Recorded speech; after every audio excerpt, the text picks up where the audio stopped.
కేటు న్యూస్కి శుభోదయం. పొద్దుగాల ముచ్చట్లకి స్వాగతం.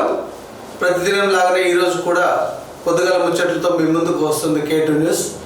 సో ఈరోజు ఒక ప్రత్యేకమైనటువంటి వక్తని మనం ఆహ్వానించాము. ఈ రోజు నుంచి కూడా ప్రతిదినం మనతో పాటు పొద్దుగాల ముచ్చట్లో భాగస్వామ్యం అవుతుంటారు. ఆయన ఎవరో కాదు, సామాజికవేత్త. నిరంతరం ప్రజల్లో ఉండి ప్రజలతో మమేకమై వారి సమస్యల్ని కూడా పరిష్కరిస్తూ సామాజికవేత్తగా ఉన్నటువంటి డాక్టర్ రాజు గారు మనతో ఉన్నారు. నమస్తే డాక్టర్ రాజు గారు. నమస్కారం. థ్యాంక్ యూ అండి. మా స్టూడియోకి వచ్చి పొద్దుగాల ముచ్చట్లతో ప్రజల్లోకి అనేకమైనటువంటి విషయాలు తీసుకెళ్ళడానికి మాతో వచ్చినందుకు, స్టూడియోకి వచ్చినందుకు చాలా ధన్యవాదాలు. ప్రధాన పత్రికల్లో ఉన్నటువంటి వార్తలను, తర్వాత స్థానికంగా ఉన్నటువంటి వార్తలన్నింటినీ కూడా మీ ముందుకు తీసుకొచ్చే ప్రయత్నం చేస్తుంటున్నాం. కేటీ న్యూస్ ప్రేక్షకులందరికీ కూడా శుభోదయం. ఈరోజు పొద్దుగాల ముచ్చట్లలో బ్యానర్ ఐటెంగా మనము ప్రముఖ పత్రిక ఈనాడులో కాళేశ్వరం విఫలమైనట్టే మొన్ననే మరి బట్టి విక్రమార్క గారి ఆధ్వర్యంలో కూడా మంత్రులందరూ మేడిగడ్డను సందర్శించారు. దాంట్లో భాగంగా వాస్తవాలను ప్రజల ముందు ఉంచే ప్రయత్నం, ప్రాణహిత చేవలను చేపట్టి తీరుతామనేటువంటిది న్యూస్ బ్యానర్ ఐటెంగా వచ్చింది. గత ప్రభుత్వం ప్రజాధనాన్ని దుర్వినియోగం చేసింది. ప్రాజెక్టు సందర్శన సందర్భంగా మంత్రుల యొక్క మండిపాటు మనము టీవీలోనే నిన్ననే అన్ని పత్రికల్లో వచ్చినది, అన్ని మీడియాలలో వచ్చినది, యూట్యూబ్ ఛానళ్ళలో కూడా పెట్టారు. దాదాపుగా 1,50,000 కోట్ల ప్రజాధనము లోపల దాదాపు 40% వేస్ట్ అయినట్టుగా మరి మంత్రులందరూ, తర్వాత సెంట్రల్ కమిటీ కూడా వచ్చేదాన్ని చూడటం జరిగింది. దాంట్లో ఇప్పుడు కొత్త ప్రభుత్వము, అప్పుడు ప్రాణహిత చేవెళ్ళ కాంగ్రెస్ ప్రభుత్వం ఉన్నప్పుడు రాజశేఖర రెడ్డి పీరియడ్లో ఏదైతే వేశారో దాదాపుగా ఇప్పుడున్న లెక్కల ప్రకారం నిపుణులందరూ చెప్పేది ఏంటంటే దాదాపు 15 నుంచి 2,000 కోట్లు ఖర్చు పెట్టినట్టు తమ్మిడి హెట్ దగ్గర నుంచి మరి గ్రావిటీ ద్వారా కొన్ని కాలువలు కూడా తవ్వబడి ఉన్నట్టు చెప్తున్నారు. ఒకవేళ అది సాధించినట్టయితే దాన్ని అంతో ఇంతో ఇప్పటికే దాదాపుగా 1,50,000 కోట్ల రూపాయలు ప్రభుత్వం ఖర్చు అయినట్టు చెప్తున్నారు. కాబట్టి దాన్ని లెక్క ప్రకారం ఉపయోగించాలంటే పూర్తిగా దాన్ని ఇప్పుడు నిరుపయోగం చేయాల్సి వస్తుంది. ఎందుకంటే వాళ్ళు మొన్న చేసిన దానికంటే 19 కొన్ని పిల్లలు ఇప్పుడు ఆల్రెడీ ఒక డ్యామేజ్ అయినది. ఆ పిల్లలు చేసే క్రమంలో ఇంకా నీరు ఒకవేళ వచ్చినట్టు ఖచ్చితంగా పక్క ఉన్న పిల్లలకు కూడా నష్టం వచ్చి దానికి సంబంధించినటువంటి పూర్తి కథనాన్ని మనం చూద్దాం. ఇక్కడ కాళేశ్వరం విఫలమైనట్లే. మేడిగడ్డ బ్యారేజ్ పై కుంగిన ప్రాంతం వద్ద మంత్రులు పొన్నం పొంగులేటి, కోమటిరెడ్డి, ఉత్తమ్, ఎమ్మెల్సీ జీవన్ రెడ్డి, ఎమ్మెల్యే వివేక్ వీళ్ళంతా కూడా ఇక్కడ దాన్ని పరిశీలిస్తున్నారు. చూద్దాం. థర్డ్ పార్టీతో పాటు జ్యుడిషియల్ విచారణ చేయిస్తాం. వాస్తవాలను ప్రజల ముందు ఉంచేందుకు పర్యటన. ప్రాణహిత చేవలను చేపట్టి తీరుదాం. గత ప్రభుత్వం ప్రజాధనాన్ని దుర్వినియోగం చేసింది. ప్రాజెక్టు సందర్శన సందర్భంగా మంత్రుల మండిపాటు. పూర్తి వార్తను మనం చూద్దాం ఒకసారి. కాళేశ్వరం ఎత్తిపోతల నిర్మాణంలో 1,00,000 కోట్లు ఖర్చు చేసి 1,00,000 ఎకరాలకు కూడా పూర్తి నిలువలేదు. నాణ్యత డిజైన్ లోపంతోనే మేడిగడ్డ లక్ష్మీ బ్యారేజ్ పిఎస్ కుంగిపోయాయి. అన్నారం బ్యారేజ్ పరిస్థితి ఇదే. ఈ ఏడాది అక్టోబర్ 21న పిఎస్ కుంగిపోతే డిసెంబర్ 3 వరకు గత ప్రభుత్వం కనీస చర్యలు చేపట్టలేదు.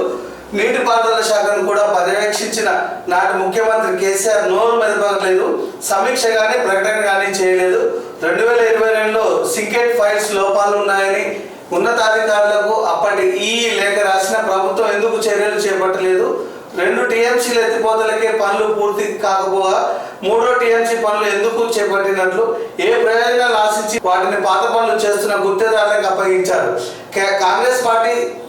కాంగ్రెస్ చేపట్టిన ప్రాణహిత చేవల ఎత్తిపోతల పథకాన్ని పక్కన పెట్టి ఏ కారణాలతో ప్రాజెక్టు పునరాకృతి పేరుతో మార్చినట్లు అని మంత్రులు నిపుణులు చెరిగారు. కాళేశ్వరం ప్రాజెక్టులో కుంగిన అవకతవకలపై థర్డ్ పార్టీ ఏజెన్సీలతో సాంకేతిక విచారణ చేస్తామని, జ్యుడిషియల్ విచారణకు ఆదేశిస్తామని వెల్లడించారు. పూర్తి కథనం 9లో ఉంది. ఇక్కడ మేడిగడ్డ 3 పిఎస్ కూల్చివేస్తాం. డైమండ్ కటింగ్ విధానంలో తొలగించే అవకాశం. అన్నారంలో లీకేజీ, ప్రైవేట్ ఏజెన్సీల గ్రౌటింగ్, ప్రాణహిత చేవెళ్ల డిజైన్లో నీటి లభ్యత లేకనే మార్పులు, పీపీటీ ద్వారా వివరించిన ఇంజనీరింగ్ చీఫ్ మురళీధర్. ఇది వార్త. మనం చూడండి సరే పూర్తిగా ఆ కథనాన్ని మనం ఏ విధంగా అర్థం చేసుకోవచ్చు? ప్రజలకు ముఖ్యంగా మనకు టిఆర్ఎస్ ప్రభుత్వం వచ్చిన తర్వాత దాదాపు 9.5 సంవత్సరాలలో నిపుణుల కమిటీ అన్నట్టుతో మనము పాలమూరు రంగారెడ్డి జిల్లా కానీ నల్గొండ జిల్లా కానీ మనకు విపరీతమైనటువంటి నష్టం జరిగింది. జస్ట్ ఒక 1000 కోట్లు ఖర్చు పెట్టినట్టయితే శ్రీశైలం టన్నెల్ పని అయిపోతుంది, దాని మూలంగా దాదాపు 3-4 లక్షల ఎకరాల భూమి వస్తుంది అనేటువంటి నిపుణులు ఉన్నది. పూర్తిగా ఒక కమిషన్ కోసమే టీఆర్ఎస్ ప్రభుత్వం చేసింది అనేటువంటి నీటిపారుదల శాఖ నిపుణులు కానీ సెంట్రల్ వాటర్ కమిషన్ కానీ చెప్పినట్టున్నట్టున్నది. ఖచ్చితంగా ఇది ప్రజలందరికీ కూడా ఆహ్వానించదగ్గ విషయమే. ఎందుకంటే ఇంకా పూర్తి కూడా కాలేదు, ఎడిగడ్డలు ఇంకా పూర్తి కాలేదు. ఇంకొక 50 కోట్లు పెడితే తప్ప అదే చెప్తున్నారు కాలేదు. కాబట్టి అక్కడ పెట్టే బదులు ముఖ్యంగా మన మహబూబ్ నగర్ కానివ్వండి, నల్గొండ కానీ సస్యశ్యామలు కావాలంటే ఖచ్చితంగా మనకు శ్రీశైలం టన్నులను పూర్తి చేసినట్టే 1000 కోట్ల రూపాయలతోనే అది పూర్తయ్యే అవకాశం ఉన్నది. కాబట్టి మరి ఖచ్చితంగా ఇది ఆహ్వానించదగ్గ విషయం. మనకు చెవిళ్ళ ప్రాణహితను లేకపోతే ఇది రెండింటిని తీసుకున్నట్టయితే ఉంటే ప్రభుత్వ ప్రాధాన్యతలు ఉన్నది. కాబట్టి ఇది చాలా మంచి విషయంగా మనం ప్రజలకు తెలియజేయవచ్చు. ఇంకా మనం వార్తలు ఇక్కడ చూస్తుంటాం. రెండో రోజు అదే జోరు, ప్రజాపాలనకు 8.12 లక్షల దరఖాస్తులు, పత్రాలు సరిపడా లేక తప్పని ప్రయాసలు. నిజంగా చాలా సంతోషము. 5 గ్యారెంటీల పథకం కాంగ్రెస్ ఏదైతే తీసుకొచ్చి ఇచ్చిందో దానిలో ఇప్పుడు 6 గ్యారెంటీల పథకం కాంగ్రెస్ తీసుకొచ్చిన క్రమం లోపల అన్నిటికంటే ముఖ్యం ఏమవుతుందంటే దాదాపు తెలంగాణ ప్రభుత్వం వచ్చిన తర్వాత ప్రతిదానికి కూడా మనం రేషన్ కార్డు అనేటువంటిది బిలో బీపీఎల్ అనేటువంటి సర్టిఫికెట్ ఖచ్చితంగా ఉన్నది. కానీ దాంట్లో ఆ మెన్షనింగ్ లేదనేటువంటిది ఇచ్చినటువంటి ఆరోపణ ఉన్నట్టున్నది. ఎందుకంటే అది లేకుండా అయితే అధికారుల మట్టుకు అది లేకుండా కూడా ఒక ఎంఆర్ఓ అప్లికేషన్ పెట్టండి, మాకు రేషన్ కార్డు లేదని అంటాము. ఇది కూడా ఆహ్వానించదగ్గ విషయం. అందరూ కన్ఫ్యూజ్ కాకుండా ప్రజలందరూ కూడా వాళ్ళకి కావాల్సినటువంటిది గృహలక్ష్మి అట్లా మెన్షన్ చేసినటువంటి అన్నిటిని కూడా పెట్టాలి. అయితే అందరూ ప్రజల యొక్క డిమాండు, అన్ని ఇతర పార్టీలు కూడా డిమాండ్ ఏంటంటే ముందు ఖచ్చితంగా మీరు ఏ పథకాన్ని అయితే ఇవ్వవచ్చు, చేయూత పథకం కావచ్చు, దివ్యాంగులది కావచ్చు, లేకపోతే గృహలక్ష్మి కావచ్చు, ఇంటి నిర్మాణం ఏదైనా, రైతు భరోసా కావచ్చు, ఏమి ఇవ్వబోతున్నా కానీ ఖచ్చితంగా నిజమైన నికార్స్ అయినటువంటి బీదలకే ఇవ్వాలి. మరి పోయిన ప్రభుత్వం అలాగే చేసి వాళ్ళ కార్యకర్తలకు ఇళ్ళకి ఇవ్వటము, తర్వాత ఆల్రెడీ ఏదైతే లబ్ధి పొందుతున్నారో ఒక్కొక్క ఇంటికి 2-3 ఇవ్వటము, దీన్ని మానుకున్నట్టు ఏదంటే కాంగ్రెస్ ప్రభుత్వం మరి రేవంత్ రెడ్డి గారి నాయకత్వాల ఏదైతే నిజమైన లబ్ధిదారులకు పొందాలని ప్రయత్నం చేయాలి. 100% ఖచ్చితంగా రేషన్ కార్డు ఇవ్వాల్సిన పరిస్థితి ముందుగా ఉన్నటువంటిది అందరి ప్రజల అభిప్రాయం. మనం వార్తలు చూస్తున్నాం.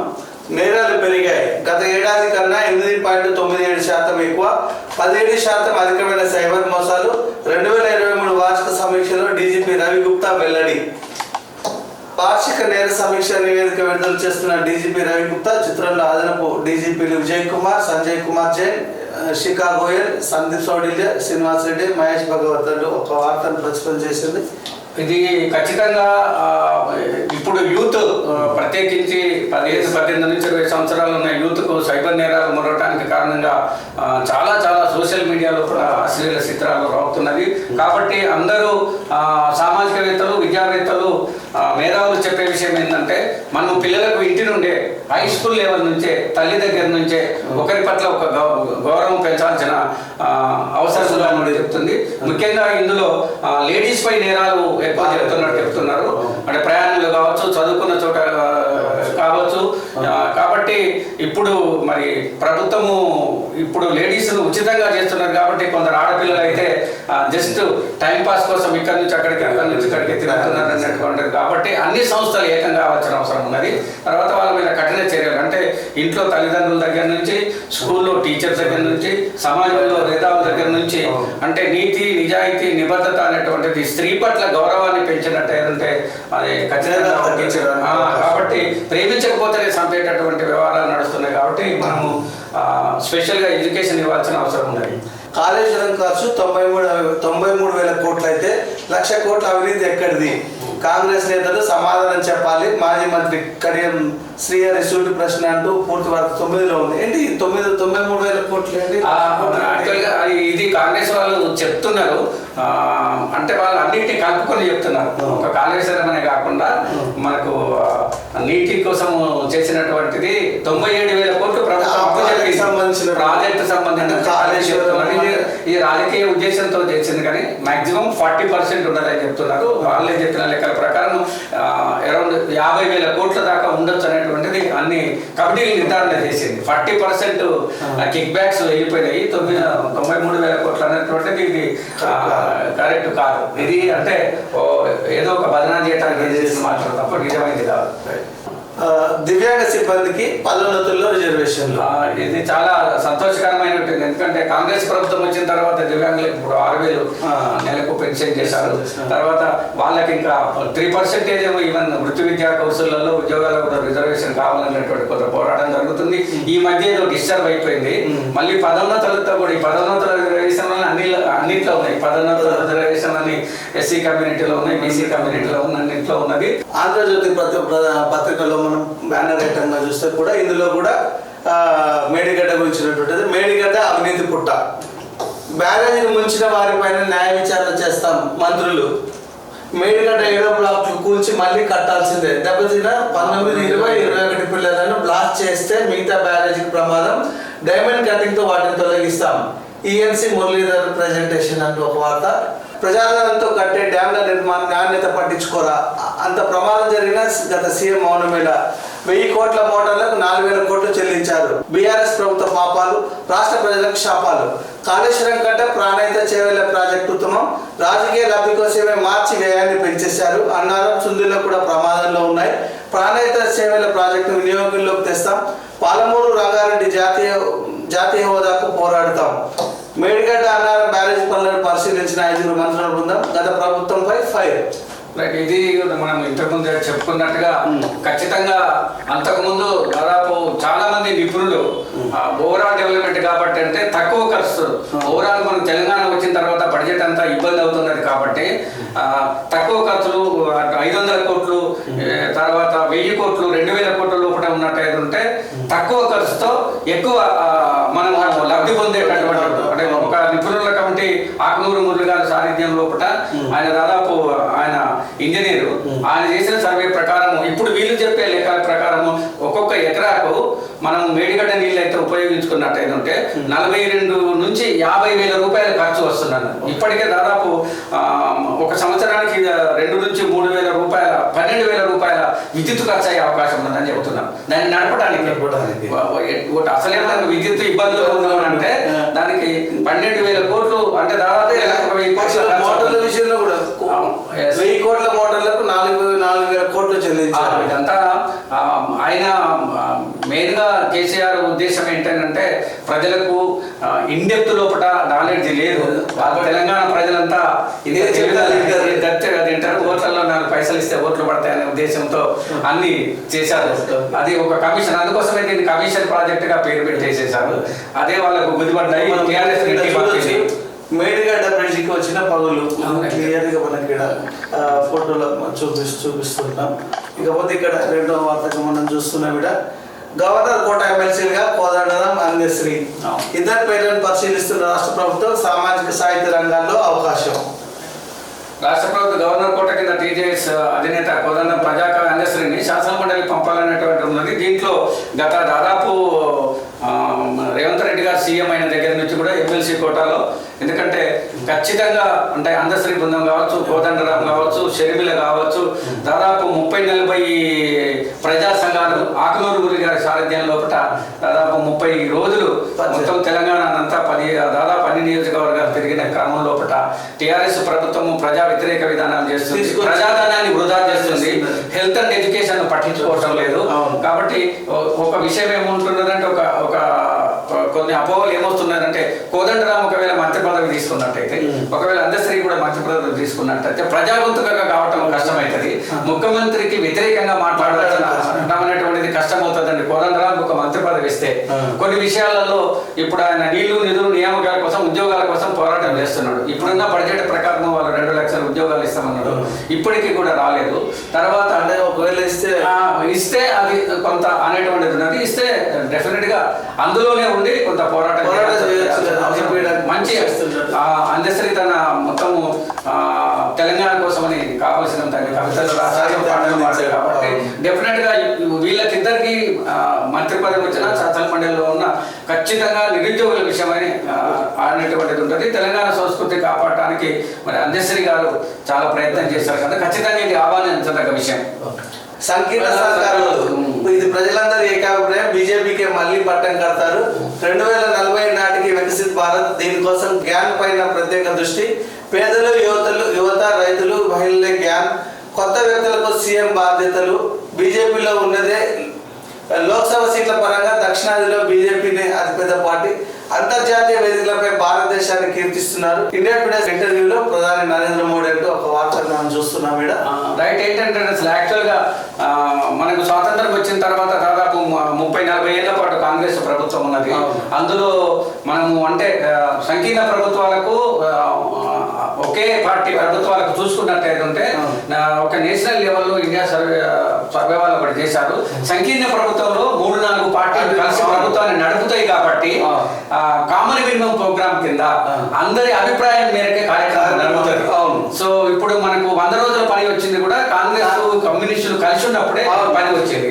సో అప్పుడే సంకీర్ణ ప్రభుత్వాలనే 6-7% జీడిపి వృద్ధి రేటు చూపెట్టింది యూపీఏ ప్రభుత్వంలో 1లో కానీ 2లో కానీ సంకీర్ణ ప్రభుత్వాలు ఉన్నాయి కాబట్టి వృద్ధి రేటు లెక్కలతో పరంగా ఇది అన్ని పేపర్లు రాసినాయి.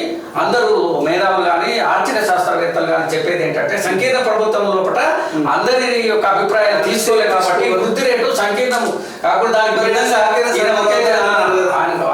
ఎందుకనంటే విపక్షాలను దూరం చేయడానికి, ఓటును చీల్చడానికి మోడీ ఒక పెద్ద బాంబులు చెప్తాడు. భావ యుద్ధం చేసేసి విపక్షాలన్నీ దూరం చేసి ఒకే దేశము, ఒకే పార్టీ, ఒకే ఓటు, ఒకే వ్యవహారం అనే దాంట్లో, ఒకే మతం అనే దాంట్లో తీసుకొని వస్తున్నారు. అది చాలా తప్పు. సంకీర్ణ సర్కారు ఉండటం మూలంగానే సంకీర్ణ సర్కారు దేశానికి ఎట్టి పరిస్థితుల్లో నష్టం చేయదు. ఆంధ్రప్రభ పత్రికల్లో కూడా బ్యానర్ ఐటమ్స్ చూద్దాం ఏమున్నాయో. ఇందులో కూడా మేడిగడ్డకు సంబంధించింది 1,00,000 కోట్లు వ్యయం, లక్ష్యం వృధా. కాళేశ్వరం అవినీతిపై న్యాయం ఇచ్చారు. 80,000 కోట్లకు అనుమతిస్తే 1,00,000 ఎకరాలకు కూడా నీళ్ళు ఇవ్వలేదు. అందుకే మేడిగడ్డ బ్యారేజ్ కుంగుబాటుపై నోరు మెదపడం లేదు. ఈ పర్యవసానం అన్నారం, సుందరిలో భారీ నష్టమే. త్వరలో వాస్తవాలతో ప్రజల ముందుకు. నీటి పారుదల శాఖ మంత్రి ఉత్తమ్, మంత్రులు శ్రీధర్ బాబు, పొన్నం, పొంగులేటి, కోమటిరెడ్డి బృందం క్షేత్ర పరిశీలన. మేడిగడ్డ నష్టంపై పవర్ పాయింట్ ప్రజెంటేషన్ అంటూ సేమ్ ఇదే వార్తను చూస్తున్నాం. ఇక్కడ మంత్రులందరూ కూడా బ్యారేజ్ కుంగిన మేడిగడ్డ బ్యారేజ్ ప్రాంతాన్ని పరిశీలిస్తున్నాం మంత్రుల బృందం అంటూ మనం చూడవచ్చు.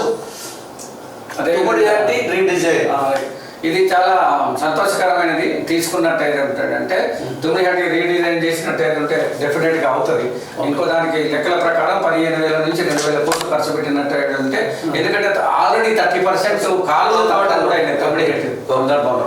గ్రావిటేషన్ అది వస్తుంది, అది కరెక్ట్ అయ్యేటటువంటి అవకాశం ఉంటుంది. నీటి లభ్యత ఉన్నట్లు వ్యాస్కోప్ నివేదిక. త్వరలో తాజా పరిస్థితిని సమీక్షిస్తాం. రాష్ట్ర మంత్రుల బృందం స్పష్టీకరణ. పాలమూరు ప్రాజెక్టు జాతీయ హోదా సాధిస్తామని మంత్రుల ప్రకటన. అంటే ఏం చేసినా సెంట్రల్ నుంచి డబ్బు రాకుండా వచ్చే పరిస్థితి లేదు. ఎందుకంటే చివరి మార్చికి రావాల్సినటువంటి అడ్జస్ట్మెంట్లను కూడా ముందే చాలా ఎందుకంటే ఆయన 40 సంవత్సరాల రాజకీయ జీవితము కాబట్టి కేసీఆర్ గారు చాలా ఊహించే వచ్చే ప్రభుత్వాన్ని దెబ్బకొట్టే ఆలోచనతోనే 40,000 కోట్లు ప్రభుత్వం అప్పు తీసుకున్నది. ఈ 40,000 కోట్లు యాక్సెప్టెడ్ అప్పు. ఈ అప్పు మార్చి 31 దాకా రాకపోవాలి. కానీ డిసెంబర్లోనే ఎలక్షన్ల ముందుగానే 39,000 కోట్లు లాగేశారు. 1,000 కోట్లే ఉన్నది. ప్రభుత్వం మార్చిలోకి ఎక్స్పెండిచర్ ముందే లాగేసారు. ఇంకా అదే విధంగా ఏంటంటే ఎక్సైజ్ కూడా జనవరిలో జరగాల్సిన వాటిని ముందునే లాగేసారు. కాబట్టి కాంగ్రెస్ ₹1 లేకుండా చేసిండు. కాబట్టి ఈ వచ్చిన వారం 10 రోజులలోనే ఇప్పుడు ఆర్బీఐ దగ్గర నుంచి 1,400 కోట్లు అప్పు చేస్తే తప్ప జీతాలు ఇవ్వలే పరిస్థితి వచ్చింది. 500 కోట్లు జీడిపి పెరిగింది, తర్వాత బడ్జెట్ పెరిగింది, చాలా నష్టాలు. మన తెలంగాణ చాలా ధనవంతమైన రాష్ట్రం అని కేసీఆర్ చెప్పారు కదా. అంటే ఇంకేంటంటే ప్రొడక్షన్ పెరిగింది కొన్ని దాంట్లో, ఉత్పాదకత లేకుండా భూముల ధరలు హాంఫర్ట్ అయిపోయి దాని మూలంగా వాళ్ళు తలసరి ఆదాయం పెరిగినట్టు చూపిస్తున్నారు. పక్షానికి క్యాబినెట్ భేటీ, ముఖ్యమంత్రి రేవంత్ రెడ్డి వచ్చిన 6 గ్యారంటీల అమలు, మేనిఫెస్టో అంశాలపై చర్చ, జనవరి తొలి వారంలో మంత్రివర్గ సమావేశం, కాళేశ్వరంపై చర్చ, న్యాయ విచారణపై నిర్ణయం ప్రకటించిన మంత్రి మండలితో మనం ఒక చాలా సంతోషము. కాకపోతే ప్రజా దర్బార్లు చేయటము, కల్చర్లు తీసేయటము ప్రజలందరూ చాలా చాలా ఆహ్వానించారు. అంటే ఒక క్యాబినెట్ కూర్చోబెట్టి నిర్ణయం తీసుకోవడం ప్రజలకు డెఫినెట్ గా ఒక ముఖ్యమంత్రి చేస్తారు. ఈయన ఎప్పుడు కూడా ముఖ్యమంత్రి గారు సీఎం ఎన్నడూ కూడా 24 గంటలు ఆయన దాదాపు ఎంత ఒక 100 కోట్ల పైన ఆయన ప్రయాణానికి ఖర్చులు ఎక్కువ. ఎక్కడో హైదరాబాద్ లో ఉండాల్సిన మనిషి ఆయన ఫామ్ హౌస్ పోవటానికి దాదాపు ఒక 10 గ్రామాల ప్రజలందరూ ఎక్కడో అక్కడ ఆపి రాము బోను దాదాపు 30 వెహికల్ ఏమో అంటే 100 కోట్ల డబ్బులు వేస్ట్ అయినది. క్యాబినెట్ లో కూర్చొని తీరడం చాలా చాలా సంతోషకరము.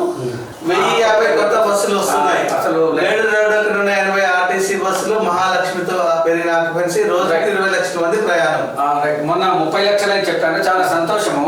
పార్లమెంటుపై కారుగురి, 3 నుంచి సన్నాహక సమావేశాలు, లోక్సభ నియోజకవర్గ ఇన్ఛార్జీలు, ముఖ్య నేతలతో వరుస భేటీలు, ఎన్నికల వ్యూహాలు, కార్యాచరణపై నాయకుల నుంచి అభిప్రాయ సేకరణ, 3 అంచెలుగా నేతల భాగస్వామ్యం ఉండేలా చర్యలు, పార్టీ శ్రేణులను సన్నద్ధం చేయడమే లక్ష్యం, తెలంగాణ భవన్లో ముఖ్య నేతలతో బీఆర్ఎస్ వర్కింగ్ ప్రెసిడెంట్ కేటీఆర్ భేటీ, ఎన్నికల వ్యూహంపై సుదీర్ఘ ఆలోచన.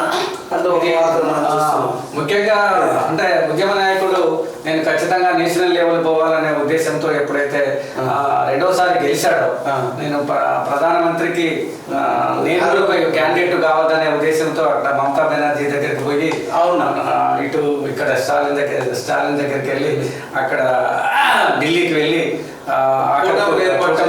ఒక థర్డ్ ఫ్రంట్ క్రియేట్ చేస్తాము. కాంగ్రెస్ కు బీజేపీకి భిన్నంగా నేను ఉండాలనే ఉద్దేశంతో, అనే ఉద్దేశమే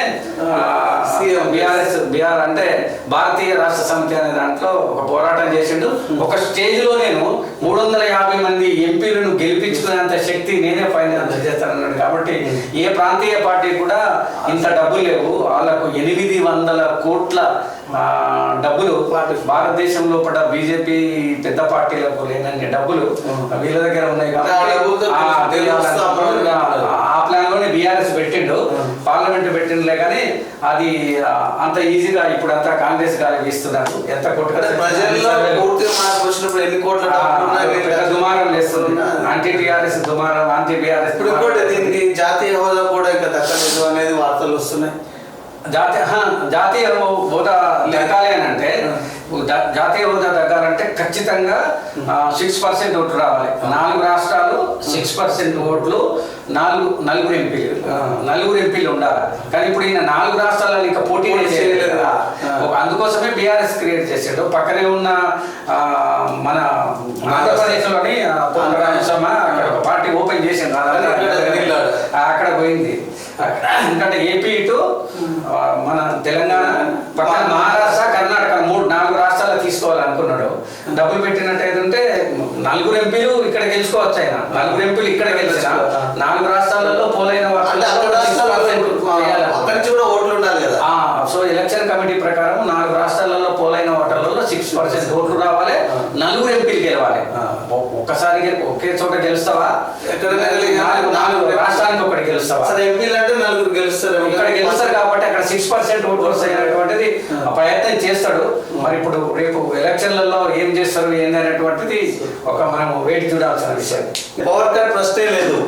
బొగ్గు ఉత్పత్తి పెంచండి, థర్మల్ కేంద్రాలకు నిరంతరాయంగా రవాణా చేయాలి, నైని బొగ్గు బ్లాక్ ప్రారంభించేందుకు చర్యలు చేపట్టాలి, కార్మికుల సంక్షేమాన్ని విస్మరించొద్దు, సింగరేణి అధికారులతో డిప్యూటీ సీఎం బట్టి విక్రమార్క ఉన్నత స్థాయి సమీక్ష. ఒక ప్రశ్న వచ్చింది కాబట్టి యాక్చువల్గా కరెంటు అంటే కాంగ్రెస్ పార్టీ వస్తే పవర్ ఉండదు, మళ్ళా చీకట్లే అనేది విస్తృతమైన ప్రచారం జరిగింది.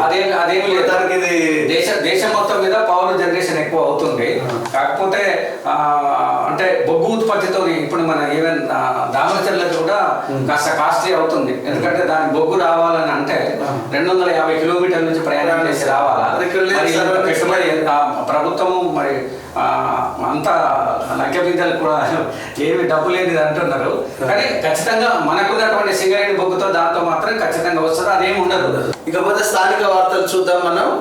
ముఖ్యంగా నా మిర్యాల ప్రాంతంలో జరిగినటువంటి స్థానిక వార్తలు మనం చూస్తే ఆంధ్రప్రభలో ప్రచురమైనటువంటి వార్తను చూస్తాం.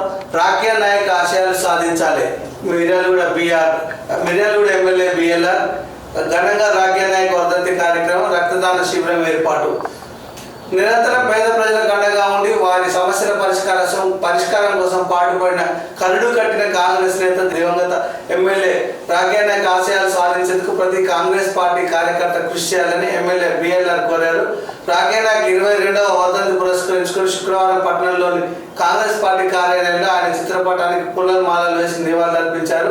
అనంతరం స్థానిక ఆర్టీసీ బస్టాండ్ ఎదుట గల రాఖ్యా నాయక్ విగ్రహానికి ఎమ్మెల్యే బిఎల్ఆర్, మాజీ చీఫ్ విప్ భారతి రాఖ్యా నాయక్, జిల్లా కాంగ్రెస్ పార్టీ అధ్యక్షుడు శంకర్ నాయక్, స్కైలాబ్ నాయక్ తదితర కాంగ్రెస్ పార్టీ నాయకులు పూలమాలలు వేసి ఘనంగా నివాళులర్పించారు.